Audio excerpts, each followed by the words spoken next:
Hi and welcome to the 2018 paper 2 of the Junior Cert Higher Level. This is question 7 we're on. As usual, just please, if you want the set of notes I'm working off, the blank page, just give me an email at shanetroy@gmail.com, and that email is in the description below. As usual, I say, look, try the question first and see can you get it. If not, check the answer on the next page. So part A here says the line J has a slope of 2 over 5. The line N is perpendicular to 2J. So there's two lines, okay? So slope of 2 over 5 is rise over run, so it's going up twice, and it's going across 5, so the run. So you could kind of estimate, what it looks like. It's positive anyway, so it's going up.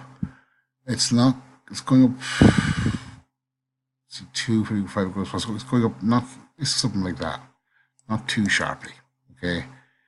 Now the line N is perpendicular to J, so what does perpendicular mean? It means it comes off at a right angle. Okay.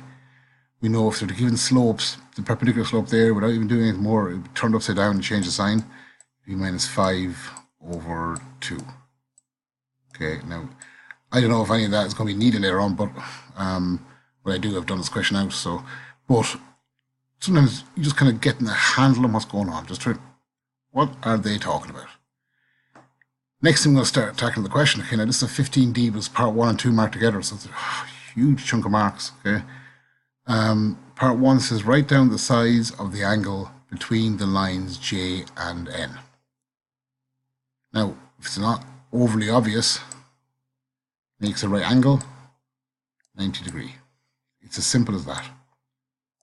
It's almost so simple you kind of going like, what's left, and I went down a rabbit hole the first time I did this, thinking I should just dismiss 90 straight away. I went straight to looking for the angle across here and then just drew it and went, no, that is it. Okay, so sometimes it is as easy as it says on the tin, but then this is junior to higher level, so usually that's not the case. Part 2 then says the line N goes through the point 6 minus 1. Write down the equation of the line N. For once, you don't need to simplify your answer. We'll worry about that later on. Now, the second you see equation of the line, even before that, you should have chunked in, this is a trigonometry maybe, or coordinate geometry. Okay, now it is a full-on coordinate geometry question. And one of the bog standard skills you need to know for junior honours, if you don't know how to find the equation of a line, well, I'll say it, go back to pass. Okay, this is bog standard work. Okay.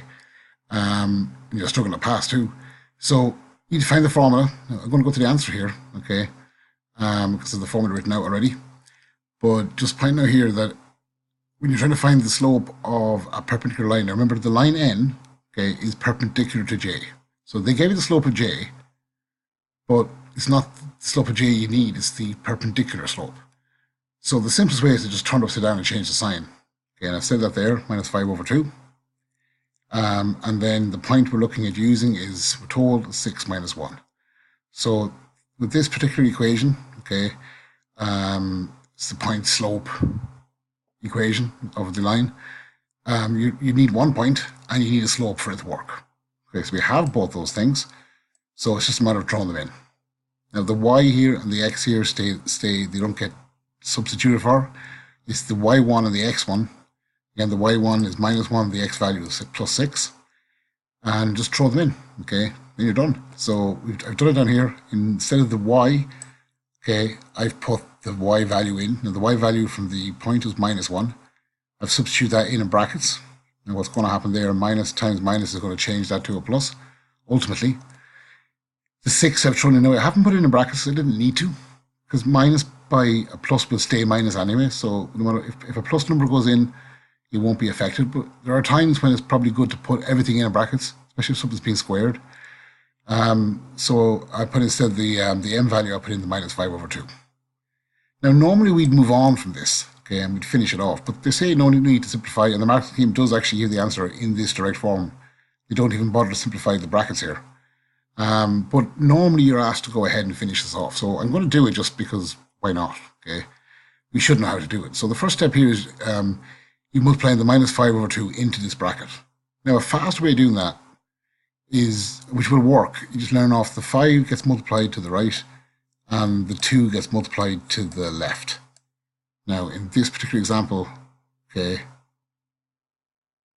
I realize I've made a mistake here. I think I've used the original slope. Sorry about the error there.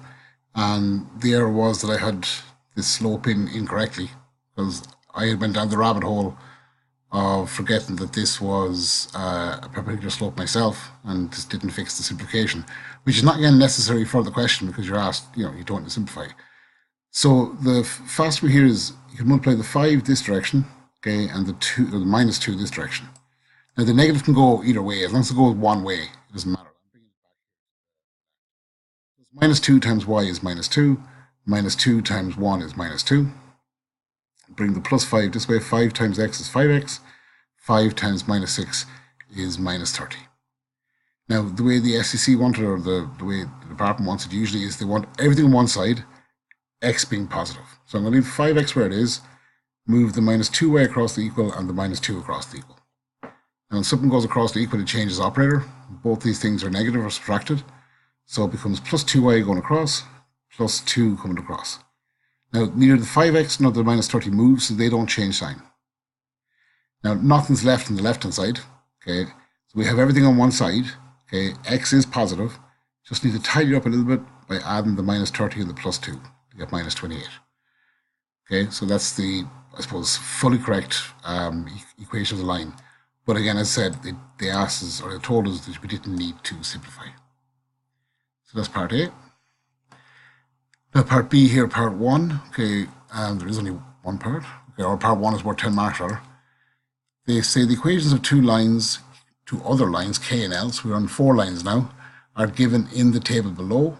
Complete the table by filling in the slope of each line and the point where each line crosses the y-axis. And we've more space. They give the 2 equations of the line there. Now, so they're not in the same format.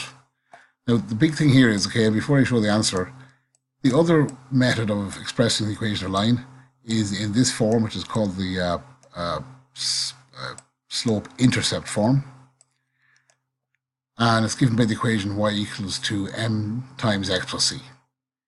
Now, if you notice this first equation, copy it out here, okay, it's already in that format, okay, and we can match up certain things. Now, without saying it, the number in front of an x, so I have an apple, it means I have one apple, okay, so the y corresponds to the y, the x corresponds to the x, but this m corresponds to 1, so m is equal to 1, and this c corresponds to the whole number, so c corresponds to -1. So that slope means it goes up 1 for every one it goes across, rise over run, and this crosses the y-axis at -1. Okay, so you have your answers there, 1, and crosses the y-axis at -1. Now, just before I move on to the next one, which is a little more complicated, just remember, if you ever see crosses the y-axis, always be thinking in your brain, at that point, x is 0. So in your y and x axis, you're talking where is it crossing this line here. Now, ours crosses at -1. Okay, now the slope 1 means it's going up probably at a 45-degree angle. It's supposed to be a line, so it would look something like that, this line K. Now, the second one, I'm going to go to the answer on the next page. So I have the first one done out there. For the line L, it's a little bit more complicated because it's not in that form y equals mx plus c. So it's not in this form. How do I do that? Well, if the x was on the far side and there was no -3 in front of the y, I would be there. So let's do that. So bring the 2x across. It was positive on the left, becomes the opposite on the far side, so it becomes negative. Now, everything else stays the same, okay? But I don't want -3 times y, I just want y. So this -3 needs to move. If it moves across the far side, now it was multiplying on the left, goes across to the far side, it becomes the opposite, which is division, and divides into everything on the far side. So both terms. So you end up with this, okay? Now, this is in the form, okay? The -2 divided by -3 is the number in front of the x. It can be hard to see with a fraction. So that's minus divided by minus is plus, the 2 over 3. So the slope is 2/3. Now the last point, the c value is -3 divided by into 6 rather. So that's plus divided by minus, 6 divided by 3, you end up with minus 2. So it goes up 2 for every 3 it goes across, and it's going down, no, it's crossing the y-axis at a negative number. So if you drew it, it'd be something, so minus 1, minus 2, it's crossing there, it's going up, so it's positive. Going up 2 for every 3 goes across, so it'll be shallow, something like that. Okay. Now we don't need to draw them yet, okay, but just to be kind of aware of what's happening.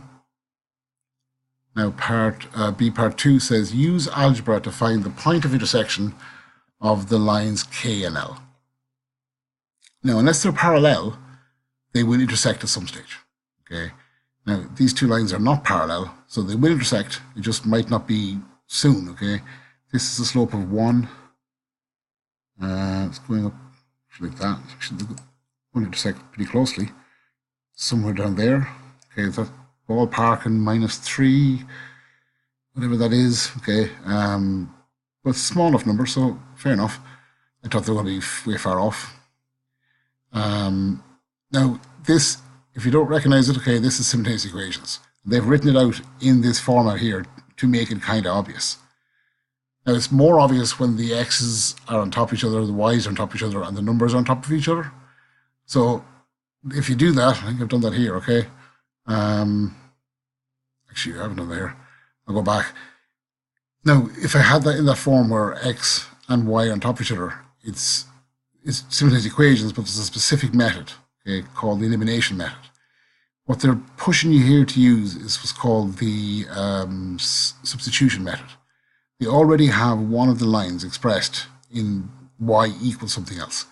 Now, I'll go through the logic here, but ignore line L for a second. But if I ask you to focus on line K, can you solve that equation? It's an equation of two unknowns. You can rearrange and stuff, but you can never actually solve that without more information. Now, for just focus on line L for a second, ignore line K, this is also an equation of two unknowns, and we can't solve that, okay? But we have two lines, or two equations to compare of the same two variables, x and x, y and y. So there are tricks we can use in order to solve when there's two equations of the same two unknowns. Now, we're going to focus on the substitution method here, okay? And we do that when they've already taken one of the lines and they've expressed it in terms of one or the other. Now, in this case, they've expressed everything in terms of y. So everything else, like the x and the number, are on the far side. So y is equivalent to x minus 1. Okay, it's not much help to us until we realize if I use that information in my second line and I go, well, 2x, okay, but like in one sense, I know that y is x minus 1. So if they're the same thing, why not substitute them? And you end up with this point down here. If you look along this equation, this is now an equation of one unknown. So that can be solved. So let's go ahead and do it. Move left to right, move brackets. So the 2x stays the same. Minus 3 times x is minus 3x. Minus 3 times minus 1 is plus 3. Then the 6 on the right hand side doesn't get affected. There's nothing to change it. We're going to move left to right here on this and just do any subtraction we can. So I've 2x take away 3x is negative x. Now I've moved the 3 across. Okay, it's become negative, and when it moves across, it was added, and the far side does the opposite. That creates a sum. 6 take away 3 is 3. Now, I have my answer, but I don't want negative times my answer. I just want my answer. So a simple way here is to just multiply both sides by minus 1. Okay, minus 1 times minus x is plus x. Minus 1 times plus 3 is minus 3. Or you could just swap x, swap the numbers. You have x or 3 equals x, whatever. Same difference.